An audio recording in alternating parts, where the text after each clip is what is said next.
నేను మీ ఆదెల రవి. ఈరోజు మీ యొక్క మానసిక దృఢత్వాన్ని పెంచడానికి సైకలాజికల్గా ఎవరైతే ఈ విషయంలో కొంచెం బాధపడుతూ వీక్గా ఉన్నారో వారి యొక్క మానసిక దృఢత్వాన్ని మెరుగుపరచడం కోసం ఈ వీడియో చేస్తున్నాను. జాగ్రత్తగా వినండి. కొంతమంది ఇప్పుడు నా వయసు 35 సంవత్సరాలు, కానీ నా అనుభవం మాత్రం ఒక 100 ఏళ్ళు దాటింది. ఎందుకంటే చిన్న వయసులోనే అన్ని డక్క ముక్కిలు తిని అన్ని రంగాలలో మంచి పరిపక్వం చెందినటువంటి ఒక వ్యక్తిని. కాబట్టి మీకు మంచి విషయం చెప్దామనేసి మేము ముందుకు వచ్చాం. కొంతమంది సైకలాజికల్గా పిల్లలు, మా పురుషులైనా స్త్రీలైనా ఏం చేస్తూ ఉన్నారంటే, వాళ్ళు బాగా అంటే మంచి పేరుందనుకోండి, లేదా బాగా డబ్బులు ఉన్నాయి, బాగా పైసలు ఉన్నాయి, ఆ పైసలు వాళ్ళు దేనికి ఉపయోగించాలో ఎలా ఖర్చు పెట్టాలో తెలియదు. మా పిల్లలు ఉంటే బాగుండు. కొంతమంది పిల్లలు లేని వాళ్ళు ఇట్లా అనుకుంటా ఉంటారు, ఎలా ఇంత సంపాదిస్తున్నాము, ఇన్ని డబ్బులు ఉన్నాయి మా దగ్గర, ఇంత మంచి పేరుంది, పిల్లలు ఉంటే తినేవాళ్ళు, మాకు పిల్లలు లేరాయే అని ఒకటి. పిల్లలు ఉన్న వాళ్ళేమో కొంతమంది దూరంగా ఉండి ఏదో సమస్యల వల్ల దూరంగా ఉండడం వల్ల ఇంత సంపాదిస్తున్నాము, లేకపోతే ఇంత ఆస్తులు ఉన్నాయి, ఇంత మంచి పేరుంది, నేను ఎవరి కోసం బ్రతుకుతున్నాను, ఏం చేస్తున్నాను, నా జీవితం ఎవరి కోసం, ఈ సంపాదన ఎవరి కోసం, ఈ ఆస్తులు ఎవరి కోసం అనేసి సైకలాజికల్గా ఆలోచిస్తూ వీక్ అయిపోతూ ఉన్నారు. మీకు ఒక దృఢమైన మంచి ఉదాహరణ చెప్తారు, చూడండి. మీరు దీనితోటి చాలా సైకలాజికల్గా చాలా దృఢంగా తయారు కావాలని నా ఆశ, నా ఇంటెన్షన్ కూడా అదే.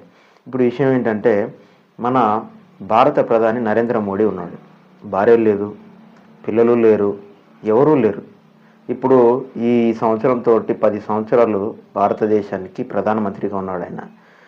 ఇప్పుడు కానీ మళ్ళీ ఇప్పుడు ఈ ఎలక్షన్లలో కూడా మరి ఈ 15 అంటే మూడోసారి కూడా మళ్ళీ గెలవాలని శతవిధాల పోరాడుతూ ఉన్నాడు.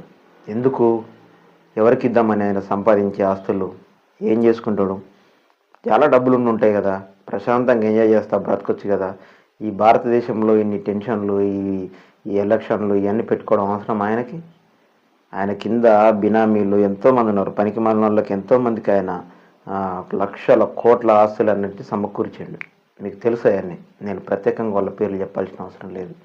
ఇప్పుడు ఏమంటే, అట్లాంటి ఒక పనికి అసలు పిల్లలకి, భార్యకి కానీ పిల్లలకి కానీ పెట్టాలి, నేను ఎవరి కోసం బతుకుతున్నా, నేను ఒక ప్రధానమంత్రిని, నాకు పిల్లలు లేరు, నా భార్య లేదు, నేను ఎవరి కోసం బతుకుతున్నా అనే ఆలోచన ఆయనకి ఎప్పుడూ రాలేకపోయి ఉంటుందంటారా?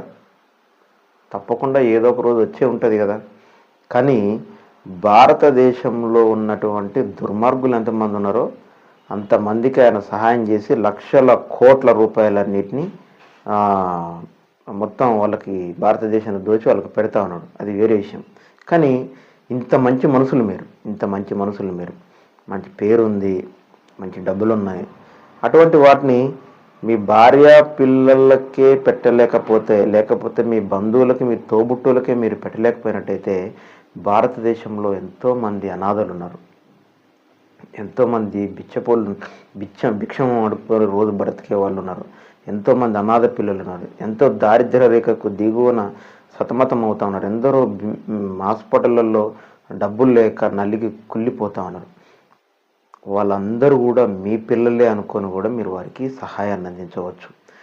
వారు ప్రపంచంలో గుర్తుపెట్టుకోండి ఒకటి, మన కన్న పిల్లలు మన పిల్లలు కాదు, మన భార్య కాదు, ఇంకా కొంతమంది మన బంధువులు కాదు, ఇంకా కొంతమంది మనం మాట్లాడుకుంటే ఎట్లాంటి రిలేషన్షిప్ అయినా వ్యర్థం. కానీ మీరు బయట వాళ్ళకి, ఇతరులకు పెట్టి చూడండి, సమాజంలో చాలా మందికి సహాయం చేసి చూడండి, అది తప్పకుండా మీకు దీవెనకరంగా ఉంటుంది, మీకు మనశ్శాంతిగా ఉంటుంది. ఒకసారి ఎప్పుడైనా ఎవరికైనా మీరు ఆపదలో ఉన్న వాళ్ళకి వడ్డీలకు కాదు, ఫ్రీగా ఇచ్చి చూడండి డబ్బులు, ఎంత మీకు మనశ్శాంతి, ఎంత ఒకలాంటి ఎగ్జైట్మెంట్, లోన్ నుంచి వెళ్ళి ఒకలాంటి మీకు ఒక మంచి అనుభూతి పొందుతూ ఉంటారు.